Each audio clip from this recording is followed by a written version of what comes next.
time for breaking bread with Papa. Hey, don't you know? Hey, it's also a show. Hey. Look, we're good friends. Yeah. But we have a Cracker Jack staff here that looks up things and digs a little deeper. So, we try and, just introduce the audience to things that maybe other people haven't asked you on air. Oh, I'm dying to hear what I have not talked about on air. I feel like all I've done is talk Right, for exactly. fucking 15 years. I know, exactly. And, sometimes we uncover some stuff that makes other people uncomfortable, but we like to share it because we like to be an open book here. And I'm not really throwing shade here. I just want you to be aware, because he's a mutual friend of ours. Okay. And, if someone was stealing my material, I would want to know. All right. This was Ari Shaffir right where you're sitting with no shirt on. Wait, can I tell you a secret? So I got a text from someone I'll name unnameless in Boston, in New York, at the cellar. And they're like, sent me a picture. They're like, Ari Shaffir's on stage shirtless right now. And I said, really? And they said, yeah, just giving you a heads up.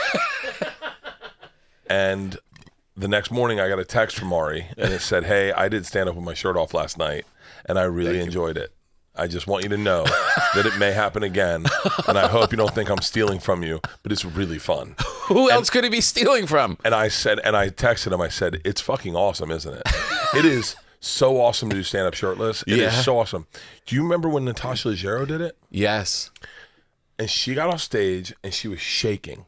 And she was like, that was the biggest rush of my life. Wow. And I was like, it was one of the most, just free. One of the most amazing things I had ever seen in my life. Wow. In my life. It blew me away. The energy popped. And I said to her, I said, just so you know,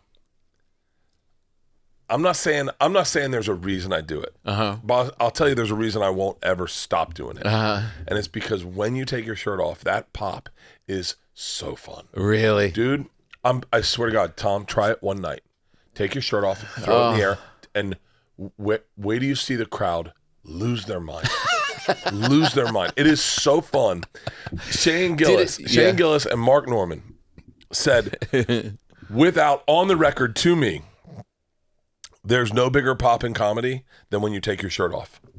It's because it's you walk out, you milk it like a little hey, thank you. This is great to be here. Thank you. Thank you. Thank you. Put your drink down. Another thank you. You time it with the music, right? Time it with the music, and then whoa, throw it in the air, and people go, yeah! It is, and I'll tell you, the biggest pop I've ever heard in comedy is when Natasha Leggero took her shirt off. She did that, and I was like, wow. What? She would, and I have to say this, and I love Moshe. I love Natasha. I love them as a couple. Yeah. They're good friends.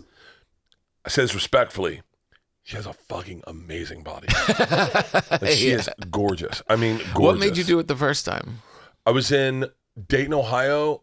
The first time I ever did it was in Dayton, Ohio, and I was it was a Thursday, and I was sitting in that corner. You gotta know this club, but I was sitting in that corner where you're waiting to get called up on stage. You walk in the door, you go down, maybe people are in high tops. No one was in high tops that night. There was maybe 64 people in the room. Yeah.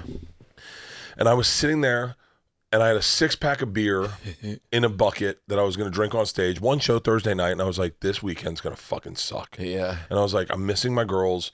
I'm on the road. I'm on the road next week. I'm on the road for the next 13 weeks. Yeah. This is going to suck. I'm making $1,300 this week. And this is not what I signed up for. And I thought, don't bring that energy into this room. Like, don't bring, like, they didn't come here to hear that you're like, because I was like, because what if I get on stage and I'm like, I don't even want to be, like, this sucks, world sucks, I miss my kids. And I was like, they came here to have a good time. This is their night. This is their night off, and they spent that money. And I got up on stage. They were playing Black Betty by Ram Jam. And I got a little bounce in my step when I heard it, and I got on stage, and I killed a beer, and I took my shirt off, and the place went crazy. And I went, yeah, and then I put it back on, and I did stand-up. And then one night, I did it in Columbus, Ohio. There's a comic I really respected. I won't say his name because I won't say his name, just I don't want to say his name. Okay. A comic I really respected. His material's a great comic. And I got on stage, and I ripped my shirt off. I was doing it every time. I'd kill a beer, rip my shirt off, place would go nuts. And then in this moment, the music stopped, something happened, and I focused on that energy. And I did like almost like 15 minutes with my shirt off. Uh-huh. And then I went to put my shirt back on, and this lady in the back goes, "Keep it off." And I kept it off, and I did my material, and I did the whole show shirtless. And I got off, and this comic was like, "Yo, that's amazing." He goes, "I couldn't do a joke shirtless, let alone my whole hour shirtless." Right. This is how dumb I am. This is how stupid Bert Kreischer is. Tom, I thought to myself, I swear to God, I had heard one time that Richard Pryor and George Carlin, while they were getting ready for a special, they'd grow a beard because beards weren't funny. And then right before their special, they'd shave it off because a clean face is like funnier.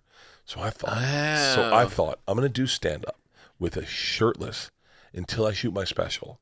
And then when I do my special, I'll put my shirt on. I'm going to fucking destroy. If this material works shirtless. So then I go to do my Showtime special. And I realize I'm very uncomfortable with a shirt on.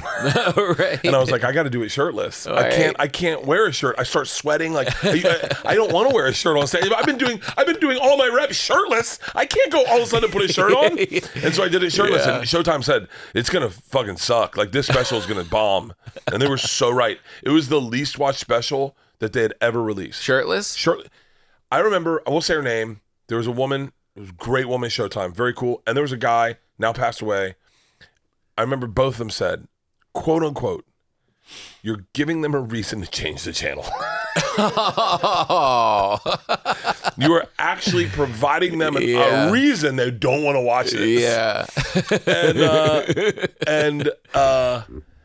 And I did it anyway. And it just didn't play. It bombed because everyone saw that and they're like, "What? I'm not watching this shit," and turned it off. Weird. But how many years from the first shirt off at that point?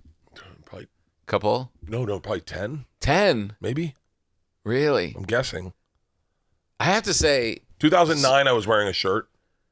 I was in some hotel and I saw it was like a weird comedy channel that was like, I don't know, maybe like one of those Samsung 5 years, 5 years, probably 5 years. 5? Yeah.